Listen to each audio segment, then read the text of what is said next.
In today's video, I'm going to teach you how to control animation timing in Canva. Start by opening your browser and searching for Canva. When the results appear, choose the official Canva website so you're working in the right place. If you've used Canva before, your browser may take you straight to your dashboard. Click the correct link to open Canva. If you're already signed in, you'll land on your home screen. If not, you'll be prompted to log in. Go ahead and log in with your usual method so you can access your designs and any presentations you've been working on. Make sure you're in the account that holds the presentation you want to edit. Once you're in, open your Canva presentation. You can find it from your recent designs or by searching for its title. When it opens, you'll see your canvas in the center and, along the bottom, a film strip-style timeline that shows each slide.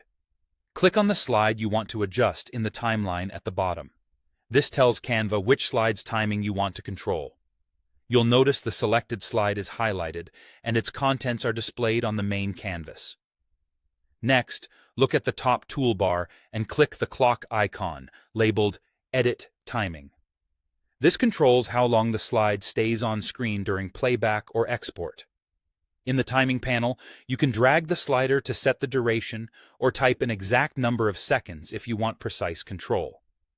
Shorter times keep the pace snappy. Longer times are helpful when you have more content to read or when your narration needs extra room. This setting applies to the selected slide, so repeat the process on other slides as needed to keep your overall timing consistent. Now, select any animated element on your slide, such as text, a shape, or an image, and click the Animate tab. This opens the animation options for that specific element. If you don't see the panel, make sure the element itself, not the background or the whole page, is selected. Under Animation Settings, choose whether the effect happens on Enter, on Exit, or on both. Enter makes the element animate onto the slide when it first appears. Exit makes it animate off the slide before the slide ends. Both combines the two for a more dynamic feel. Pick the option that suits your message and the flow of your content. Finally, use the speed slider to control how fast the motion occurs. Slower speeds feel smooth and deliberate. Faster speeds feel energetic and punchy.